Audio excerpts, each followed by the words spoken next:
नमस्कार, आपके साथ मैं हूं समीर अब्बास। मेरे साथ मेरे सहयोगी विपिन चौबे भी इस वक्त मौजूद हैं। रूस यूक्रेन जंग से आ रही हर बड़ी खबर लगातार हम आप तक पहुंचा रहे हैं। अहम खबर सामने है। डोनबास में तबाही के बीच जेलेंस्की ने कर दिया है जंगी ऐलान। पूर्वी इलाकों में लंबी लड़ाई के लिए तैयार है यूक्रेन।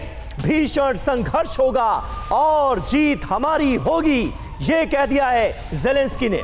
युद्ध हो या बातचीत, यूक्रेन हर मोर्चे पर तैयार है।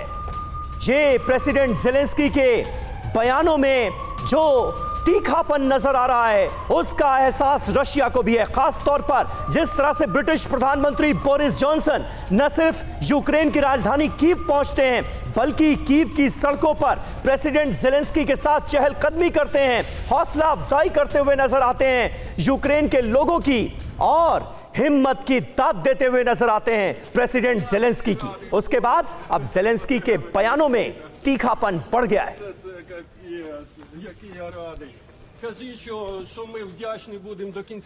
और आइए आपको सीधे कीव के वॉर जोन में लिए चलते हैं, जहां मौजूद हैं हमारी सहयोगी सुमेरा खान, जो वॉर जोन से लगातार हम तक तमाम अपडेट्स पहुंचा रही हैं। सुमेरा, इन तस्वीरों ने वाकई हलचल मचा दी है। बोरिस जॉनसन का कीव पहुंचना एक बात है, और कीव की सड़कों पर इस तरह से प्रेसिडेंट जेलेंस्की के साथ चहलकदमी करना यह दूसरी बात है, बिल्कुल अलहदा बात है। किस तरह का मैसेज इन तस्वीरों के जरिए रूस को दिया गया है?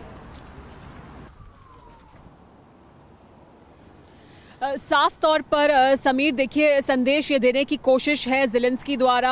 खुद बोरिस जॉनसन जब यहाँ पहुँचे, इसके अलावा यूरोपियन यूनियन से वॉन्डर मैं यहाँ पर पहुँची थी, तो ये इन सब का संदेश यही है कि बताया जाए कि हम तैयार हैं, हम डर कर छिपे हुए नहीं हैं, हम बंकर में नहीं हैं। बोरिस जॉनसन खुद यहाँ पहुँचे, कीव में पहुँचे, कीव की सड़कों पर जेलेंस्की के साथ निकले। तो जेलेंस्की के लिए देखिए एक बात साफ तौर पर कही जाती है, यहाँ पर आम यूक्रेनियों से भी अगर आप बात करें तो उनका ये कहना है कि और इसके अलावा इंटरनेशनल मीडिया, तमाम एक्सपर्ट, सबका ये कहना है कि इस युद्ध में जो एक चीज जिसके लिए रूस तैयार नहीं था, एक फैक्टर जिसके लिए यूक्रेनियंस भी शायद उस हद तक तैयार नहीं थे जब युद्ध की शुरुआत हुई थी, कि जेलेंस्की इस तरह की लीडरशिप स्किल दिखाएंगे, स्टेट्समैनशिप दिखाएंगे। और वो यूक्रेनियंस भी बड़ी तादाद में ऐसे हैं जो उसको एक सरप्राइज के तौर पर देखते हैं कि इस तरह से वो आगे खड़े हैं। तो जेलेंस्की लगातार संदेश ये देने की कोशिश कर रहे हैं कि हम सामने हैं, मैं मौजूद हूं, डटा हुआ हूं, ताकि वो एक तरह की ऊर्जा अपने सैनिकों में, अपने देश के तमाम लोगों में भर सके, ताकि वो इस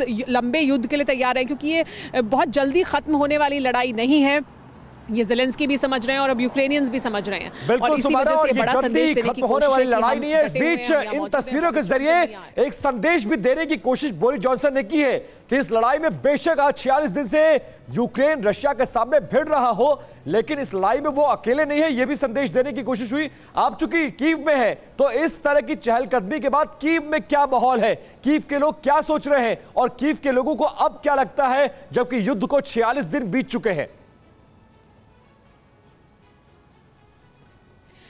कीव में देखिए एक तरह की नॉर्मलसी वापस आने की कोशिश की जा रही है। हालांकि अभी भी जो दुकानें, बाजार, बिजनेस एस्टैब्लिशमेंट्स हैं वो सब बंद हैं, चेक पोस्ट उसी तरह से बने हुए हैं, सिक्योरिटी चेक्स बहुत ज़्यादा हैं।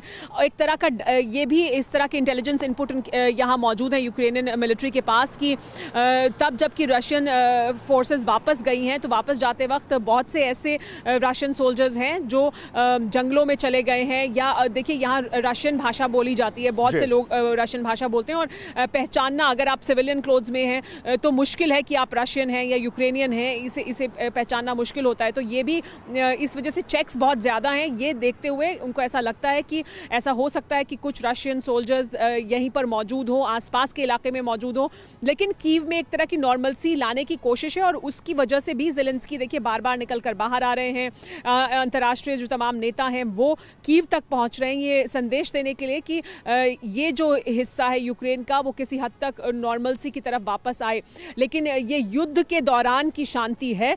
लोगों को ये लगता है बार बार कि ऐसा नहीं है कि ये शांति बहुत दिन तक रहने वाली है कीव और आसपास के इलाके में। परवाह देश की, सोमवार से शुक्रवार रात 10 बजे TV9 भारतवर्ष पर।